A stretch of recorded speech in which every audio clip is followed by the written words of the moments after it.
The International Court of Justice rules against Israel. Israel must immediately halt its military offensive. Plus, a look at Israeli public opinion. First, the major constant feature in Israeli public opinion for months is that more than 70% of the public wants to have early elections and thinks the prime minister should take responsibility and resign. And later, Kenya's president is visiting Washington. What does that tell us about American plans regarding the continent? Ukraine has upgraded its sea drones, and a piece of Norway deep in the Arctic is for sale. But the buyer is making Oslo nervous. Today is Friday, May 24th, and this is VOA's Flashpoint Global Crises.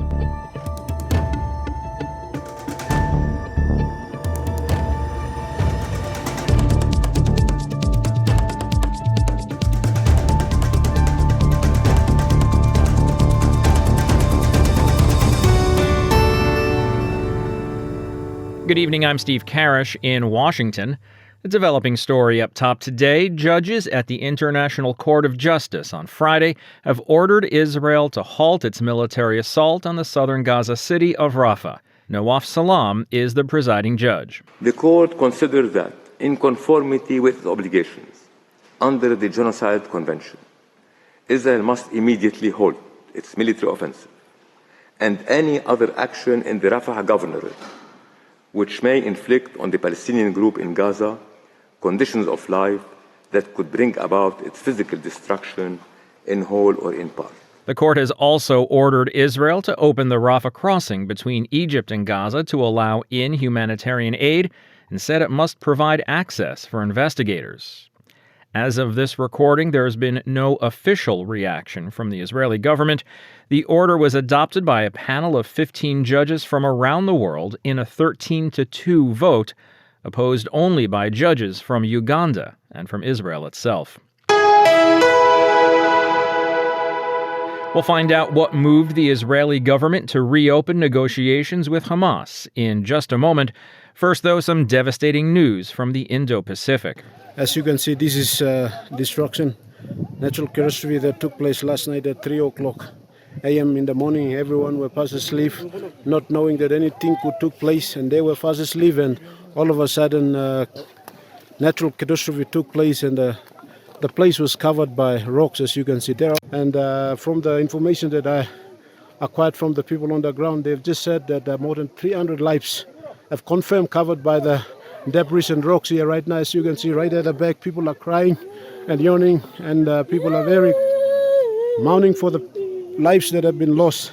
That's Andrew Ruing. He's a community leader in Mayap Mulitaka in northern Papua New Guinea, where hundreds are feared dead after a massive landslide flattened dozens of homes and buried entire families alive early on Friday. People can be seen carrying their belongings in bags over their heads as they walked over rocks and debris. And now back to the Middle East, where Israel's government has authorized efforts to renew talks with Hamas. This after families of some of the hostages seized on October 7th have shared previously unseen video of young female soldiers being abducted in hopes of pushing the government to bring their loved ones home. Reuters' Diane Toe has the story. Israeli television aired footage on Wednesday of 5 female army conscripts in their pajamas being seized by Hamas gunmen during the October 7th raid that triggered the Gaza war. The captives' families agreed to air the previously withheld clips in hope of stepping up pressure on Prime Minister Benjamin Netanyahu to agree a truce with Hamas and secure the hostages' release. Among the conscripts is 19-year-old Naama Levy, seen here with her face bloodied, speaking to her captors. The gunmen order Levy and her group to sit against a wall, their hands bound. Number again. Some of the clips show exchanges in English. In one, a militant is heard calling the female captives the cheap ones in Arabic, while another tells a captive she is beautiful.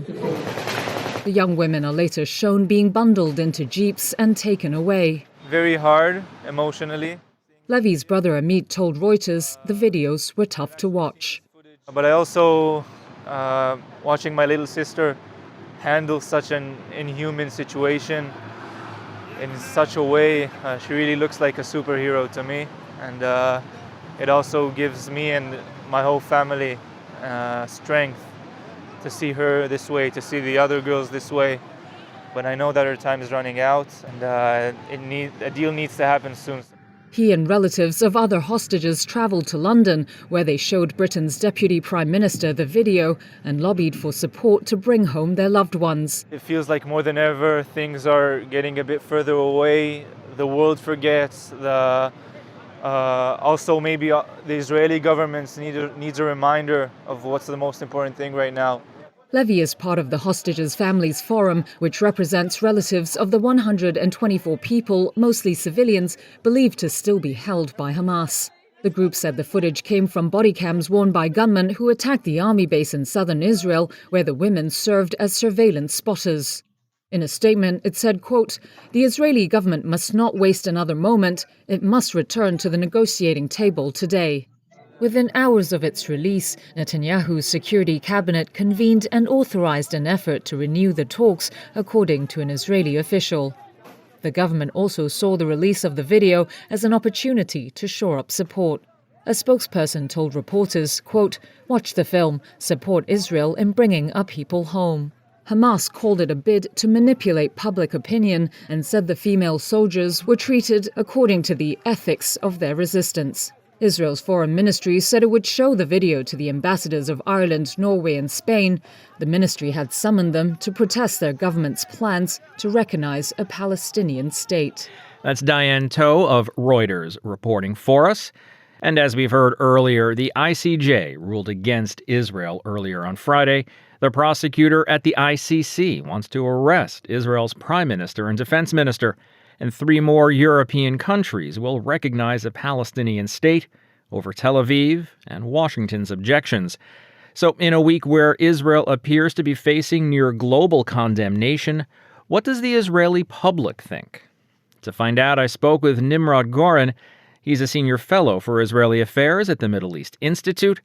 He says that most Israelis aren't happy about what's going on, but the unhappiness is directed at Israel's leadership. First, the major constant feature in Israeli public opinion for months is that more than 70% of the public wants to have early elections and thinks the prime minister should take responsibility and resign. And that's something that we didn't typically have in Israeli politics. And many of the events that are ongoing, and we had quite a number of dramatic such events this week, are being assessed by the public through that prism of a leadership that does not deliver.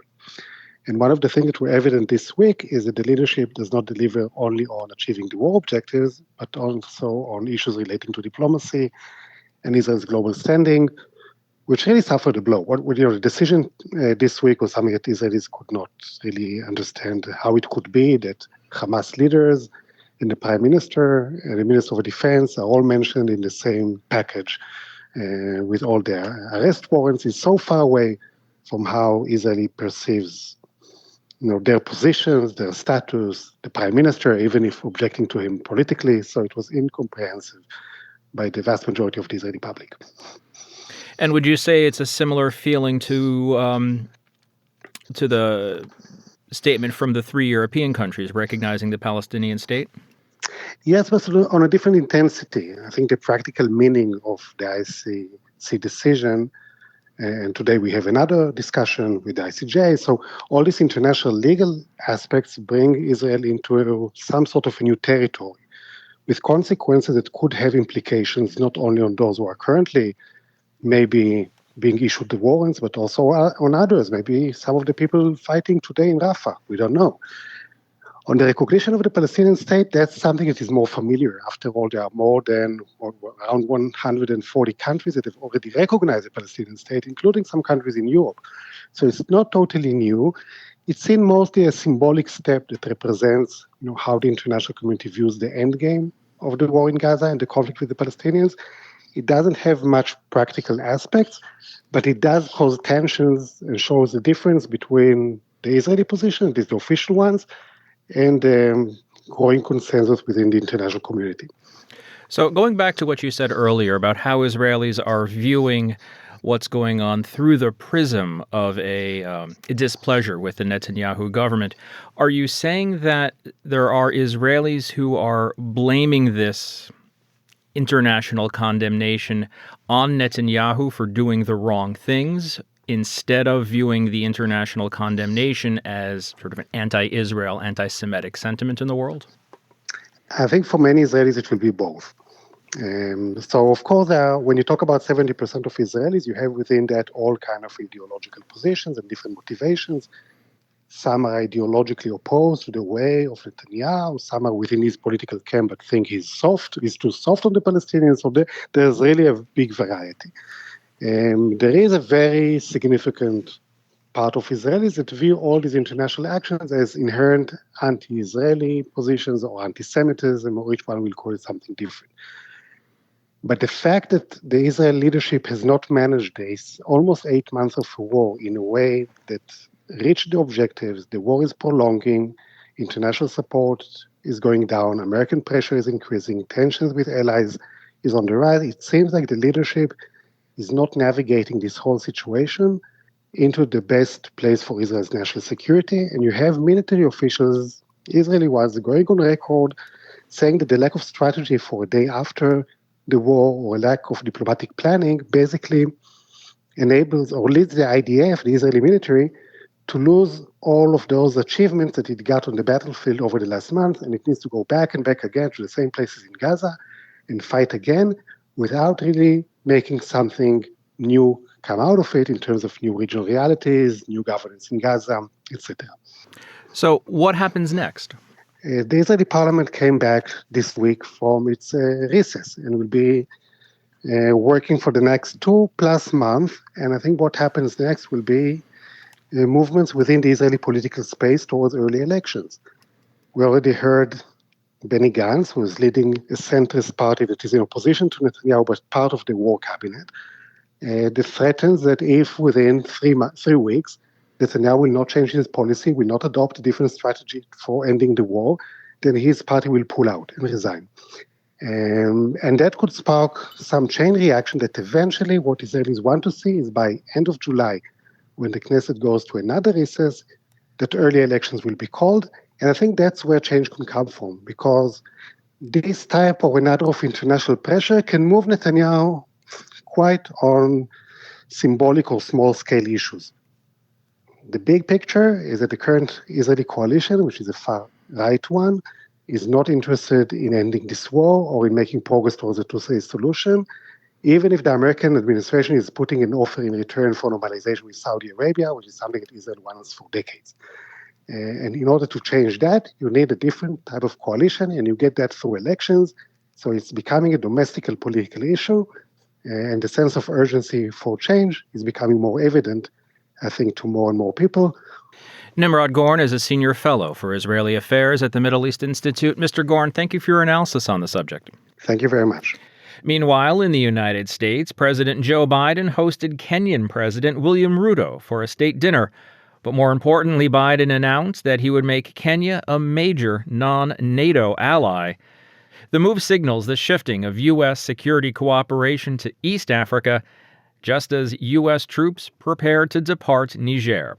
VOA's Anita Powell reports from the White House. As President Joe Biden welcomed Kenyan President William Ruto to the White House Thursday for the first state visit by an African leader in nearly 16 years, he topped the soft power festivities, which included a lavish state dinner, with something much more concrete. Biden announced he'd recognize Kenya as a major non-NATO ally, a status that gives it privileged access to U.S. training and equipment. That's a fulfillment of years of collaboration. Our joint counterterrorism operations have degraded ISIS and al-Shabaab across East Africa. Our mutual support for Ukraine and has rallied the world to stand behind the UN Charter. And our work together on Haiti is helping pave the way to reduce instability and insecurity. And Ruto reiterated his plea that the U.S. double its commitments to help restructure African nations' debts, most of which are to the world's largest creditor, China.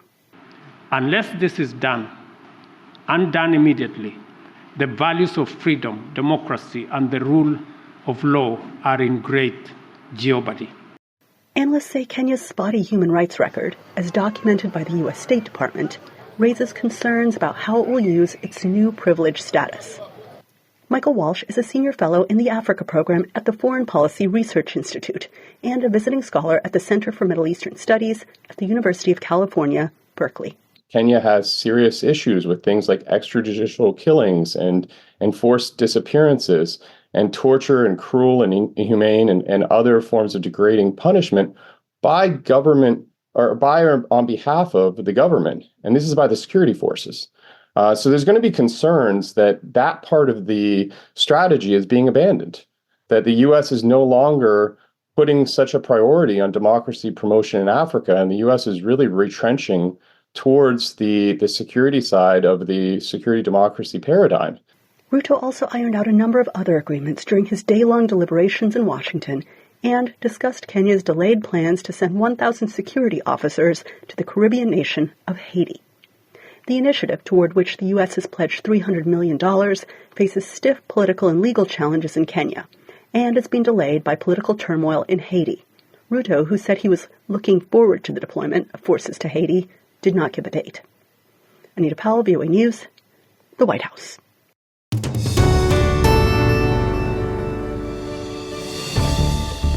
You're listening to Flashpoint Global Crises from the Voice of America. I'm Steve Karish in Washington. Violence is ratcheting up in Myanmar. We'll have that story shortly. Now for an update on the war in Ukraine, where we learned about a new advancement in sea drones. For more, I'm joined by Anna Chernikova in Kyiv. These drones are called Sea Baby. And just this week, it was confirmed personally by the head of the Ukrainian security service that actually Ukrainian forces made certain upgrade. Ukrainian forces installed multiple rocket launchers on top of these Sea Baby drones. And according to the head of the Ukrainian security service, they already were in action at least 4 times, and at least 4 Russian ships were hit by those systems from the drones.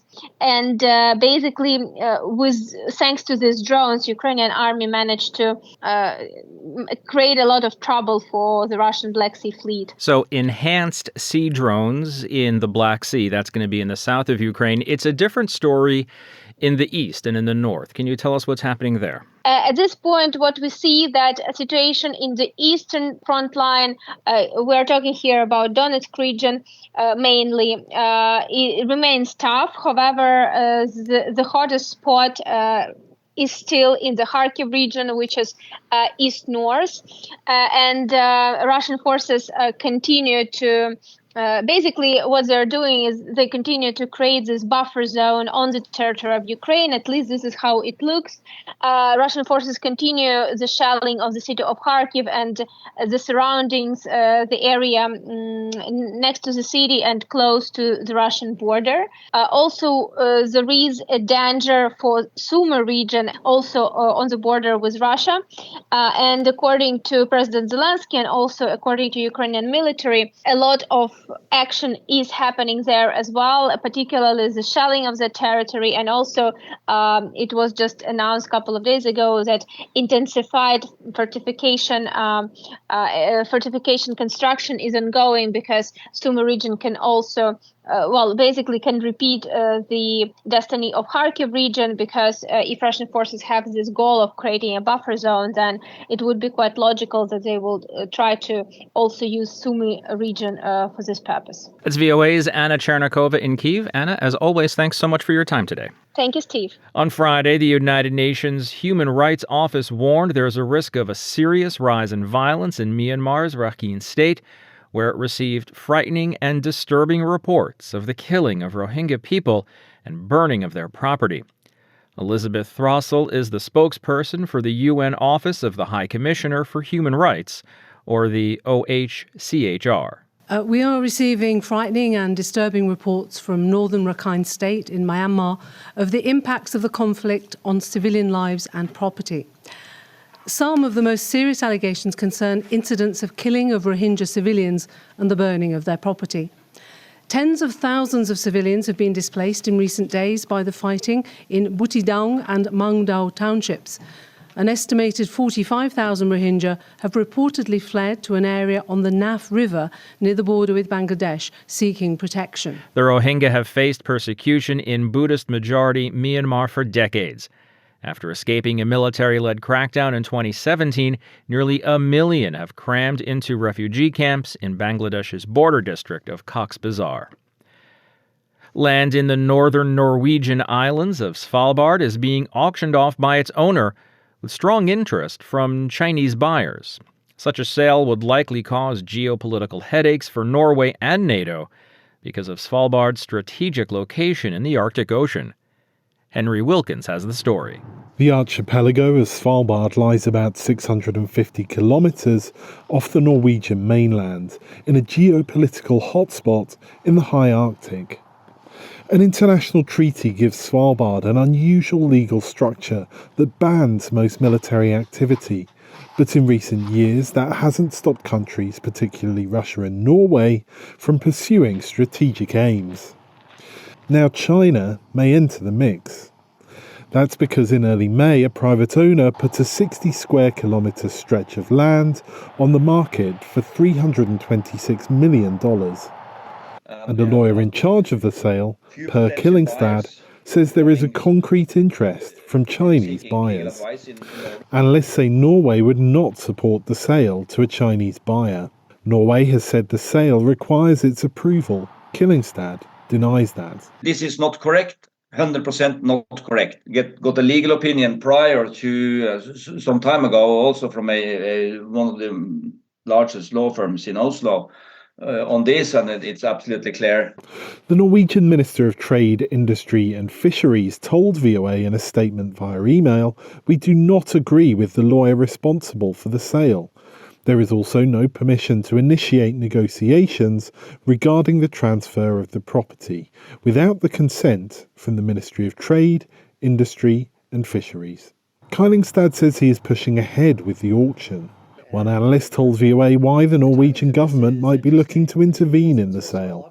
The Arctic itself is getting a lot more international attention because of security concerns. There is a lot of worry that the Arctic is going to see quite a bit of spillover between the obviously worsened relations between the West and Russia. So the timing for this is rather distinct. Analysts say China is interested in the Arctic to gain access to untapped natural resources, advantageous military positioning, and newly established shipping routes created by sea ice melt. Some experts have pointed out that the land being sold on Svalbard is designated as a national park. Driving a snowmobile across it would likely be illegal, so any uses of the land for a potential buyer beyond research would be problematic.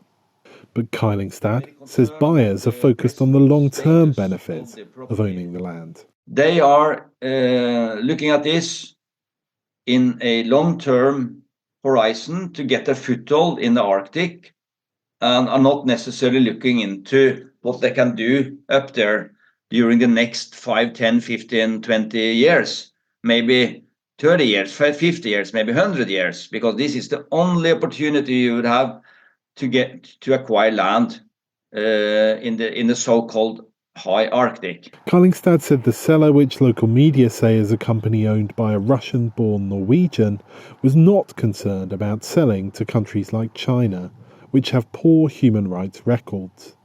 He pointed out that philanthropists might just as easily buy the land. But ultimately, Kylingstad said the land will be sold to the highest bidder. Henry Wilkins, VOA News. And that's going to wrap up today's show. There's more VOA coverage 24 hours a day on our website, voanews.com, and across our social media platforms. On behalf of everyone here at VOA, thanks for listening. Until next week, I'm Steve Karish.